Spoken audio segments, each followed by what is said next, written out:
الحمد لله نحمده ونستعينه ونستغفره ونؤمن به ونتوكل عليه ونعوذ بالله من شرور أنفسنا ومن سيئات أعمالنا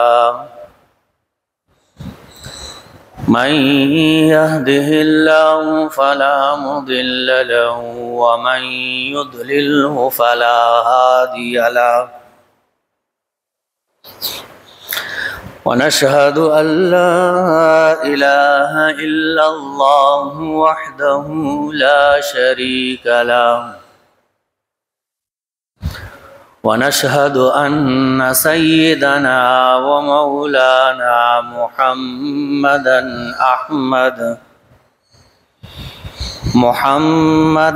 أحمد عبده ورسوله أرسله الله تعالى إلى كافة الخلق بين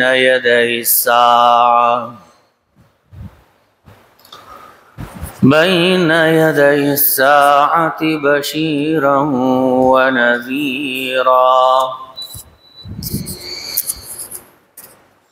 وداعيا إلى الله بإذنه وسراجا منيرا أما بعد فقد قال الله تبارك وتعالى وما هذه الحياة الدنيا إلا لهو ولعب وإن الدار الآخرة لهي الحيوان لو كانوا يعلمون اللهم صل على سيدنا ومولانا محمد وعلى آله وأصحابه وبارك وصل وسلم عليه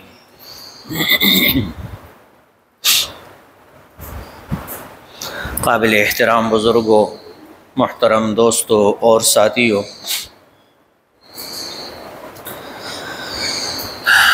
اللہ جل جلالہ نے جب بھی قرآن مجید کے اندر دنیا کی حقیقت اور حیثیت بیان فرمائی ہے تو اللہ جل شانہ نے ایک ہی بات ارشاد فرمائی ہے کہ یہ دنیا کی زندگی بے حقیقت اور بے وقعت ہے۔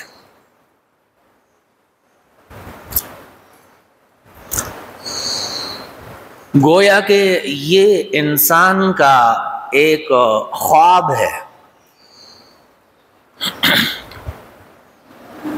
اور جب ایک شخص خواب دیکھتا ہے تو اس میں حقیقت کچھ بھی نہیں ہوتا ہے۔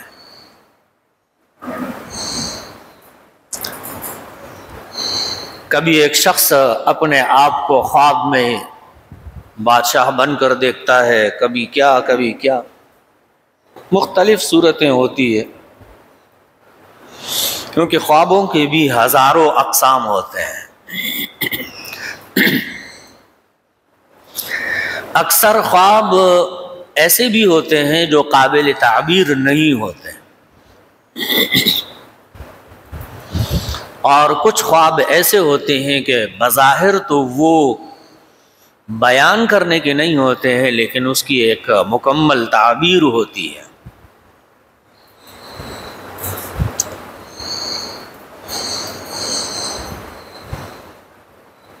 تو خواب کی کوئی حقیقت نہیں ہوتی انسان کی زندگی کے اندر، اور اللہ فرماتے ہیں کہ تمہاری اس زندگی کی بھی کوئی حقیقت نہیں ہے آخرت کے اعتبار سے، قیامت کے اعتبار سے یہ زندگی بے وقعت ہے، بے حیثیت ہے۔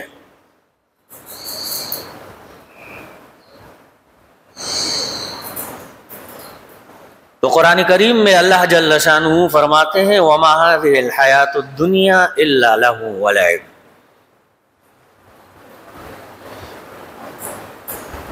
جیسے کہ خواب میں آپ بادشاہ بننے سے بادشاہ نہیں ہوتے ہیں، یا خواب کے اندر جو آپ کو تکلیف ہوتی ہے وہ حقیقی نہیں ہوتی، یا خواب میں کسی بات کی خوشی وہ دائمی اور حقیقی نہیں ہوتی، اسی طرح دنیا کی زندگی کی بھی نہ تو بادشاہت حقیقی ہے اور نہ ہی اس کی خوشیاں حقیقی ہے اور نہ ہی اس کی تکلیفیں کوئی حقیقی ہے۔ اور اس کی حقیقت انسان کے اوپر تب ظاہر ہو جاتی ہے جب دنیا سے انسان رحلت کر جاتا ہے، چلا جاتا ہے۔ پیغمبر صلی اللہ علیہ وسلم نے ارشاد فرمایا کہ انسان اپنی نزع کے وقت میں اپنی حقیقت اور زندگی کی حقیقت کو سمجھ لیتا ہے۔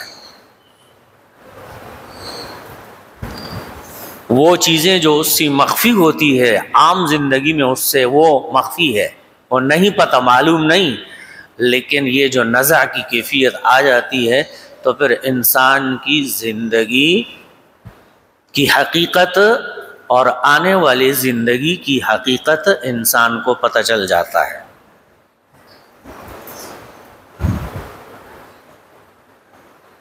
کئی بار ایسا ہوتا ہے کہ ایک شخص مرنے کی حالت میں ہوتا ہے اور وہ اپنا منہ ادھر ادھر پھیرتا رہتا ہے،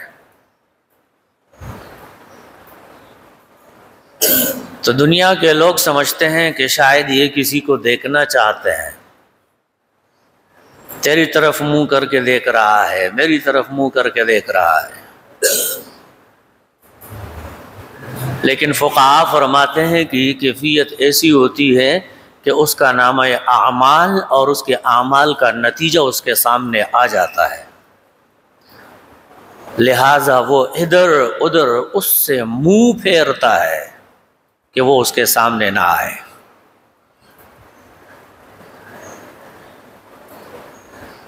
لیکن یہ بات بھی اٹل ہے کہ اس حقیقت کو تبدیل نہیں کیا جا سکتا ہے۔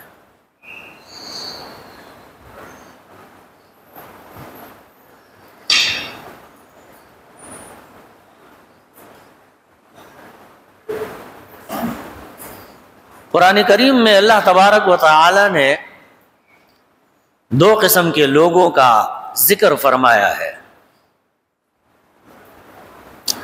وَأَمَّا مَنْ أُوتِيَ كِتَابَهُ بِيَمِينِهِ، کچھ لوگ وہ ہوں گے جن کا نامہ اعمال ان کو دائیں ہاتھ میں دیا جائے گا،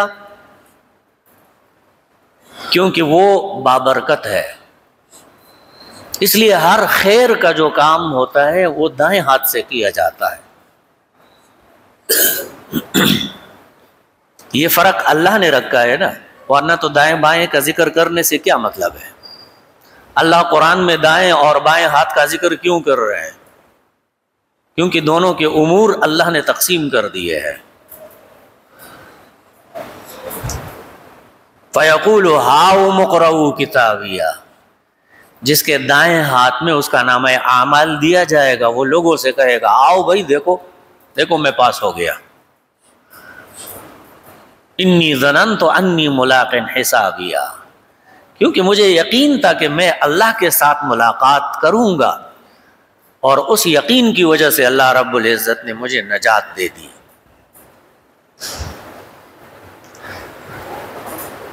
یوم قیامت اور آخرت کے دن پر یقین رکھنا یہ ایمان کا حصہ ہے، ایمان کی بنیاد ہے، ایمان کی بنیاد اسی کے اوپر ہے۔ اگر کوئی آدمی یہ یقین اپنے دل میں رکھتا ہے کہ وہ اللہ سے ملاقات ہونے والا ہے تو یہ مومن ہے، اور جو کوئی آدمی یہ یقین نہیں رکھتا ہے کہ وہ اللہ سے ملاقات کرے گا تو یہ کافر ہے۔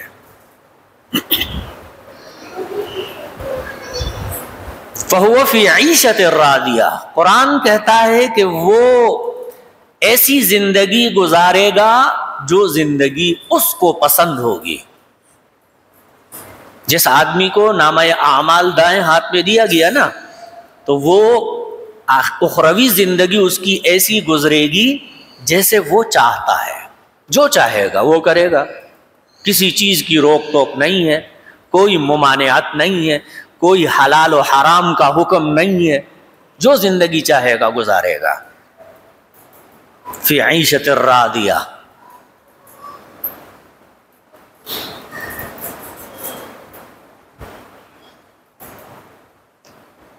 اسی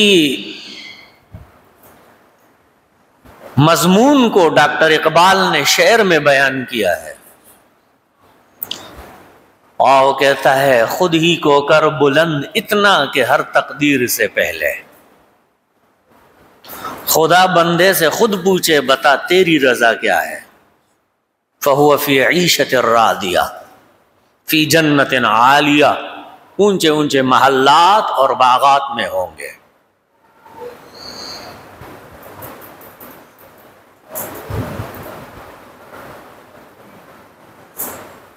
یہاں تو دنیا کی تقسیم کے اعتبار سے کوئی امیر ہے کوئی غریب ہے، اس سے کوئی فرق ہی نہیں پڑتا ہے،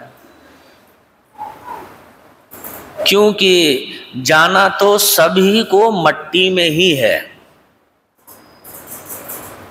تو زمین کسی سے یہ نہیں پوچھتی کہ تیرا محل کتنا بڑا تھا، تیرا گھر کتنا بڑا تھا، تیری سواریاں کتنی تھی، تیری مال و دولت کتنی تھی، یہ زمین کسی سے نہیں پوچھتا ہے۔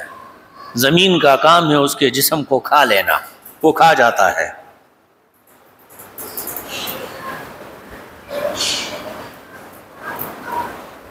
شیخ سعدی نے کہا چو آہنگ رفتن کند جان پاک، پاکیزہ روح ہو اور وہ پاکیزہ جسم کو چھوڑنے لگے، چبر تخت مردن چبر روئے خاک، کیا فرق پڑتا ہے کہ انسان زمین کے مٹی پر لیٹ کر مر رہا ہے یا پھر کسی بادشاہ کے تخت پر لیٹ کر مرا؟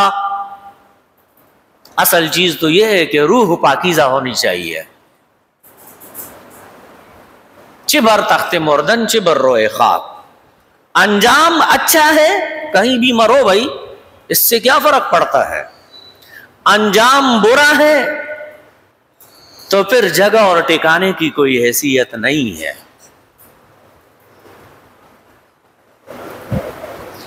پشتو کا ایک شاعر ہے عبد الرحمن بابا، وہ چند اشعار کہتا ہے،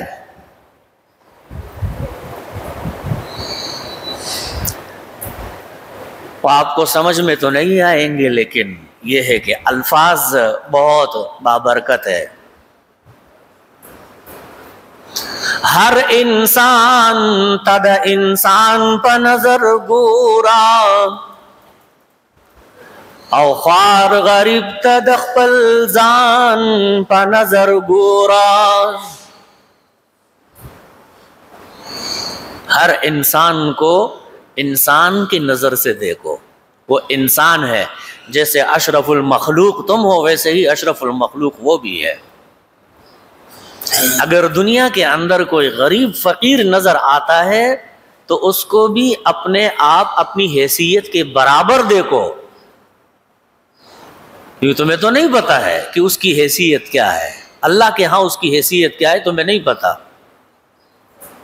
تو یوں ہی سمجھ لو کہ وہ تم ہی ہو جو تم اس حال میں تمہیں اپنے آپ نظر آ رہا ہے کہ تم بھی ایسے ہی خوار غریب ہو۔ او کدسل چتا محل پا دنیا کے،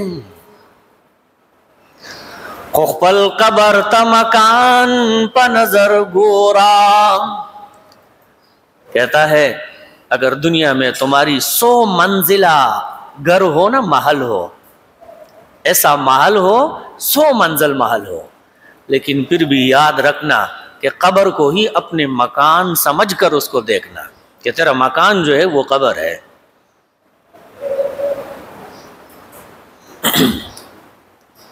تو یہ عبد الرحمن بابا کے اشعار ہے، بڑا صوفی شاعر گزرا ہے، بڑا متقی و پرہیزگار آدمی تھا۔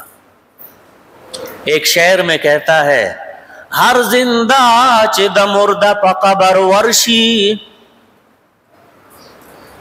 بستے دمر نصیحت پدی دنیا۔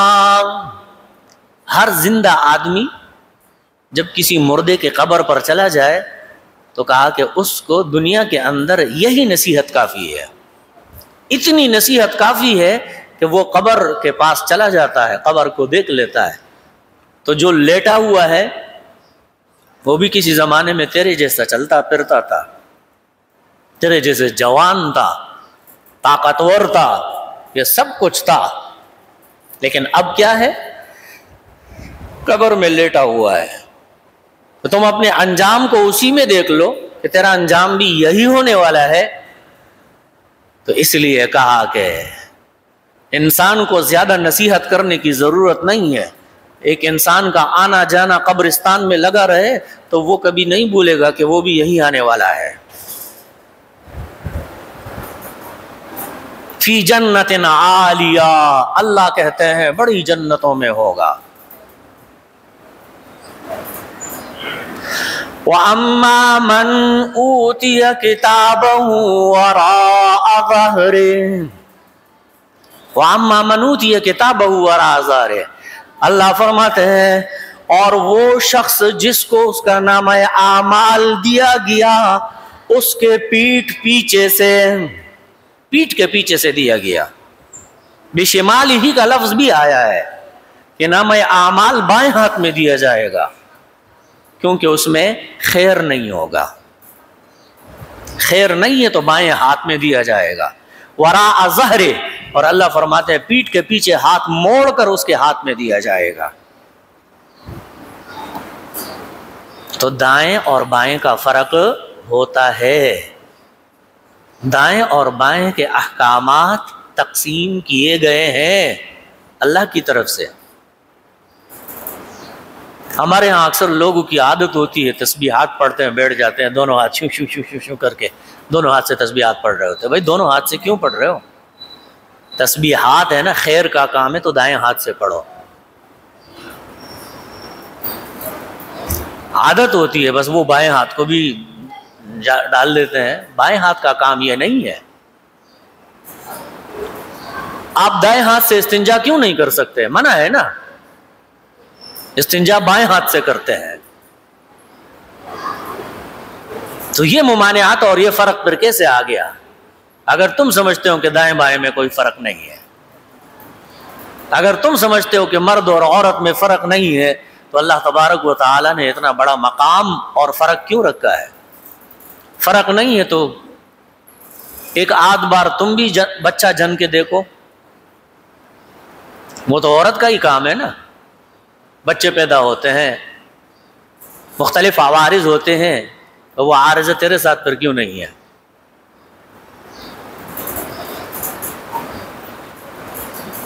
تو دنیا کی زندگی اللہ تبارک و تعالی فرماتے ہیں بے حقیقت ہے، جس طرح خواب کی کوئی حقیقت نہیں ہوتی۔ آپ خواب دیکھتے ہیں لیکن جب اٹھتے ہیں تو سمجھ لیتے ہیں کہ یہ تو خواب تھا۔ خواب میں بڑا خوش ہوتا ہے انسان، اٹھتا ہے وہ خوشی نہیں ہوتی۔ خواب میں پریشان ہوتا ہے انسان، اٹھتا ہے وہ پریشانی نہیں ہوتی، پھر کہتا ہے شکر ہے خواب تھا۔ بہت سارے خواب ایسے بھی ہوتے ہیں، انسان خواب دیکھتا ہے اور جب اٹھ جاتا ہے تو دل میں بڑے شکرانے ادا کرتا ہے کہ یار شکر ہے کہ یہ خواب تھا، یہ حقیقت نہیں تھا۔ لیکن خواب کے اندر وہ اس کو خواب نہیں سمجھ رہا تھا، اس کو وہ حقیقت سمجھ رہا تھا۔ تو دنیا کی زندگی میں بھی انسان اس زندگی کو حقیقت سمجھ رہا ہے، لیکن اللہ فرماتے ہیں کہ یہ حقیقت نہیں ہے۔ خوابوں کی دنیا بھی الگ ہوتی ہے، لیکن بعین ہی اگر کسی کو مثال دینی ہو اور سمجھانا ہو، دنیاوی اور اخروی زندگی کا فرق سمجھانا ہو، تو پھر وہ خواب کے ذریعے سے ہی سمجھایا جا سکتا ہے۔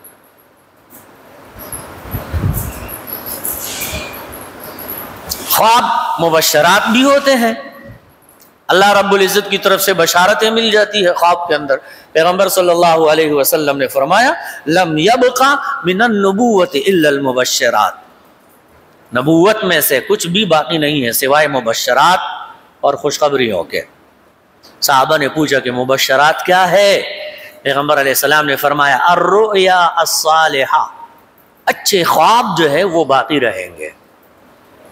گویا کہ یہ بھی نبوت کا ایک حصہ ہے، اور 46واں حصہ کہا گیا ہے نبوت کا، 46واں حصہ ہے خواب، سچے اور اچھے خواب۔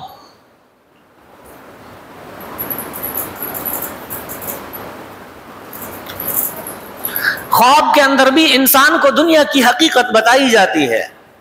ایک خواب ہے جس کو میں آپ کو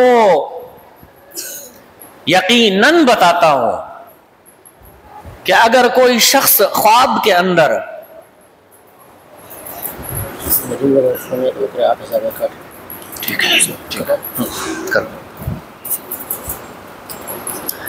اگر کوئی شخص خواب میں دیکھ لیتا ہے اپنی گندگی اور غلاظت کو، تو یہ دلیل ہے اس بات کی کہ اس کے پاس پیسہ آنے والا ہے۔ 100% جو کوئی بھی خواب میں دیکھے بیت الخلاء میں بیٹھا ہوا ہے، باتھ روم میں بیٹھا ہوا ہے، یا آس پاس غلاظت پڑی ہوئی ہے، سمجھ لے کہ اس کے پاس پیسہ آنے والا ہے۔ اگر کوئی شخص خواب میں یہ دیکھ لیتا ہے کہ وہ مچھلیوں کا شکار کر رہا ہے، تو اس سے مراد یہ کہ حلال مال آنے والا ہے اس کے پاس۔ اور اگر کوئی شخص خواب میں انگور دیکھتا ہے تو کہتے ہیں حرام مال اس کے پاس آنے والا ہے۔ تو دنیا کی حقیقت اللہ تبارک و تعالی خواب میں بھی بتا دیتا ہے۔ اللہ اکبر۔ ایک آدمی نے خواب دیکھا اور کہا کہ میں آذان دے رہا ہوں۔ خواب میں انسان کے کردار کی بھی بڑی حیثیت ہوتی ہے۔ ایک خواب آتا ہے کسی نیک صالح آدمی کو، ایک خواب آتا ہے کسی فاسق فاجر آدمی کو۔ دونوں خوابوں میں تعبیر کا فرق ہوگا، ایک ہی خواب ہوگا لیکن تعبیر میں فرق ہوگا بندی کی حیثیت کے مطابق۔ ایک نیک بھلے آدمی نے خواب دیکھا میں خواب میں آذان دے رہا ہوں، تعبیر پوچھا تو بتایا گیا کہ تم جو ہے عن قریب حج پر جاؤ گے۔ قرآن میں ہے وَأَذِّن فِي النَّاسِ بِالْحَجِّ يَأْتُوكَ رِجَالًا، یہاں سے استدلال کرتے ہوئے کہا کہ تم تو حج پہ جاؤ گے۔ ایک اور بندہ آیا، اس نے کہا میں نے خواب دیکھا ہے، کہا کہ تم چوری کرو گے اور پکڑے جاؤ گے، چوری کرو گے اور پکڑے جاؤ گے۔ اور ایسا ہی ہوا، کیونکہ وہ جو دوسرا بندہ تھا جس نے یہ خواب دیکھا تھا، تو وہ اس بندے کے عمل اور کردار کی حیثیت سے اس کی تعبیر بدل گئی۔ حضرت یوسف علیہ السلام کو اللہ تبارک و تعالی نے تعبیر کا علم عطا کیا تھا، تعبیر کا علم اللہ نے یوسف علیہ السلام کو عطا کیا تھا۔ جیل میں جب وہ دو ساتھی ان کے ساتھ ملے اور انہوں نے کہا کہ ہم نے خواب دیکھا ہے، ایک کہتا ہے کہ میں بادشاہ کے لیے شراب بنا رہا ہوں، دوسرا کہتا ہے کہ میرے سر پہ روٹیاں رکھی ہوئی ہے اور کوے آ کر وہ روٹیاں اٹھا رہے ہیں۔ تو یوسف علیہ السلام نے کہا، ایک کو کہا کہ تم واپس اپنی ملازمت پر لگ جاؤ گے۔ یہ دونوں بادشاہ کے خادم تھے، یہ دونوں بادشاہ کے خادم تھے۔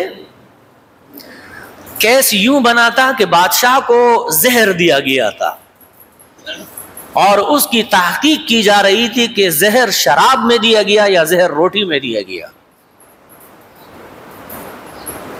دو بندوں نے یہ خواب دیکھا، حضرت یوسف علیہ السلام سے کہا، ان دونوں کو جیل میں ڈالا گیا تھا اسی کیس میں۔ جس نے خواب دیکھا تھا کہ میں بادشاہ کو انگور نچوڑ کے شراب دے رہا ہوں، یوسف علیہ السلام نے کہا کہ تمہاری نوکری تمہیں واپس مل جائے گی، دوسرے نے کہا میں خواب دیکھتا ہوں کہ میرے سر پر ٹوکری ہے، اس میں روٹیاں رکھی ہوئی ہے اور کوے چیل وغیرہ آ کر وہ روٹیاں اٹھا رہے ہیں۔ تو یوسف علیہ السلام نے اس کو کہا کہ تم لٹکا دیے جاؤ گے، تمہیں پھانسی ملے گی۔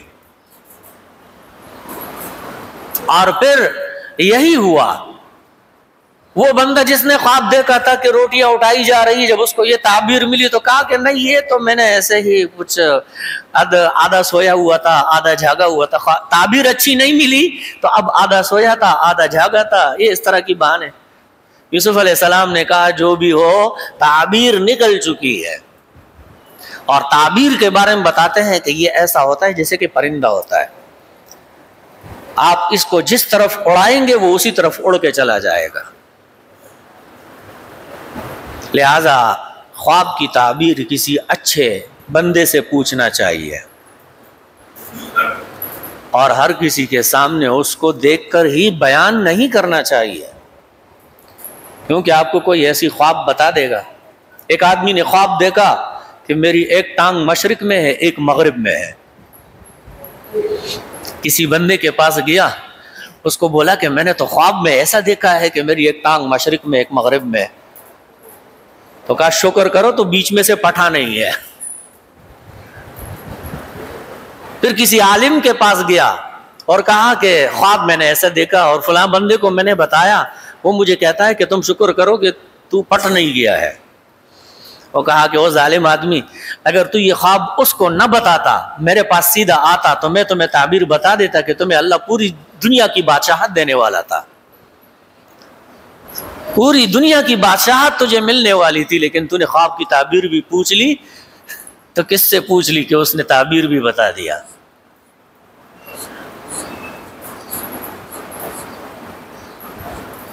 پیغمبر صلی اللہ علیہ وسلم نے حدیث میں ارشاد فرمایا کہ اگر کوئی شخص برا خواب دیکھے تو 3 دفعہ بائیں طرف تھوک لے اور اعوذ باللہ من الشیطان الرجیم پڑھ لے، انشاءاللہ اس خواب کے شر سے وہ محفوظ رہے گا۔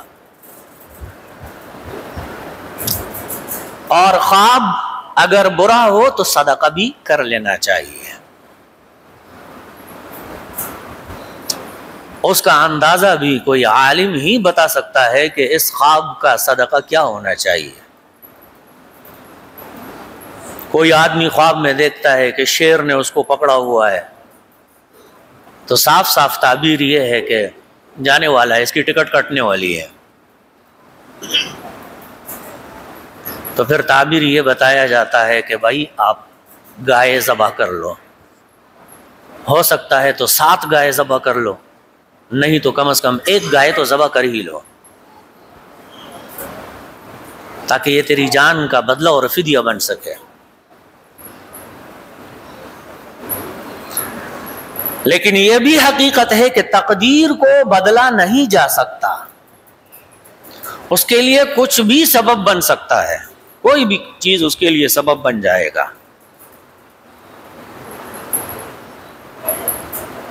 تو ہم نے تشبیہ دی دنیا کی زندگی کو خواب کے ساتھ کہ خواب کی اصل زندگی میں کوئی حیثیت نہیں ہوتی، تو دنیا کی زندگی کی اخروی زندگی کے مقابلے میں کوئی حیثیت نہیں ہے، اس کی کوئی حیثیت نہیں ہوتی۔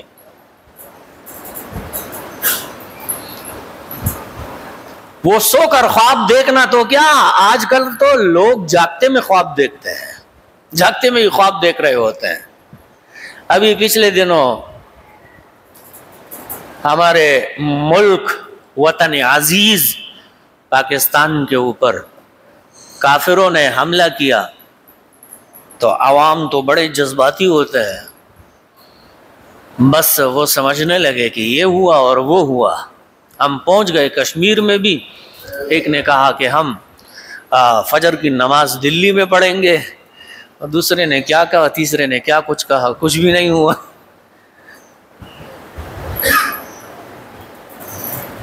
میں نے ایک بندے کو کہا کہ آپ کی مثال ایسی ہے جیسے کہ وہ کہے کہ چائے سے زیادہ کیتلی گرم ہو جاتی ہے۔ بھئی چائے کو تو پہلے گرم ہونے دو، آپ کے چائے میں دم نہیں ہے اور کیتلی کے نیچے آپ آگ لگائے ہوئے ہیں کہ بھائی ہم یہ کر دیں گے ہم وہ کر دیں گے۔ جو تمہاری طرف سے لڑنے والے جو ہے ان سے بھی تو پوچھ لو کہ وہ لڑنا چاہتے بھی ہیں یا نہیں چاہتے ہیں. حب الدنیا و کراہیت الموت، دنیا کی محبت اور موت سے نفرت جب تک کسی مسلمان کے دل میں ہے وہ بے غیرت اور بزدل ہی رہے گا. بے غیرت اور بزدل ہی رہے گا اگر اس کے دل کے اندر دنیا کی محبت ہے اور زندگی کی محبت ہے اور موت سے نفرت ہے. وہ کبھی معزز نہیں ہو پائے گا، عزت مند نہیں بن سکتا ہے، وہ ذلیل رہے گا. ہماری دعائیں ہیں کہ اللہ تبارک و تعالی ہمارے ملک اور وطن کی حفاظت فرمائے، اور اللہ تبارک و تعالی ہمیں غیرتی لوگ نصیب فرمائے. یہ عوام کی ہی کوتاہی ہوتی ہے کہ ہمارے حکمران بے غیرت ہم پر مسلط ہوتے ہیں. ان کو اپنے دشمن کے خلاف بولنا تک دشوار لگتا ہے، وہ بولتے بھی نہیں ہے، منہ کے اوپر چپ سادلی ہوتی ہے، بونگیاں بہت مارتے ہیں کہ ہم یہ کر لیں گے وہ کر لیں گے. کم از کم یہ ہے کہ جو خواب ہم دیکھ رہے تھے، ہم جو خواب دیکھ رہے تھے کہ ہم سپر پاور ہے، اب پتا چلا کہ ہمارے اندر کتنی پاور ہے. ملیر میں آ کر یہاں ڈرون گرا، کہاں گرا؟ اسلام آباد میں گرا، ادھر گرا ادھر گرا، ہمیں پتہ بھی نہیں چلا کہ بھائی ڈرون آیا کہاں سے، پتہ ہی نہیں چلا. کائے کہ سپر پاور ہے، خاک سپر پاور ہے، کس کا مقابلہ کریں گے؟ ہم نے اپنے اخراجات اس کے اوپر رکھے ہی نہیں ہے. ہماری ترجیحات میں یہ ہے ہی نہیں. ہماری ترجیحات میں یہ نہیں ہے کہ ہم دنیا کے اوپر حکومت کرے اور اسلام کا کلمہ بلند کرے. یہ ہماری ترجیحات ہے ہی نہیں. ہماری ترجیحات کیا ہے؟ بینک بیلنس بناؤ اور امریکہ کے ارشادات کے منتظر رہو. امریکہ کیا کہتا ہے، وہ جو کہتا ہے وہ کرنا ہے. تو خواب سے نکل آؤ، کیونکہ خواب کی کوئی حقیقت نہیں ہوتی. اور اللہ فرماتے وما هذه الحیات الدنیا الا لهو ولعب، یہ دنیا کی جو زندگی ہے یہ بھی لہو لعب ہے، بے حقیقت ہے. وان الدار الاخرۃ لہی الحیوان، اصل زندگی وہ آخرت کی زندگی ہے، وہ تم دیکھ لو گے. لو کانوا یعلمون، سمجھنے کی کوشش کرو، یہ بات سمجھنے کی ہے اور یہ کوئی مشکل نہیں ہے. لو کانوا یعلمون. اللہ تبارک و تعالی میں عمل کی توفیق عطا فرمائے. وآخر دعوانا ان الحمد للہ رب العالمین.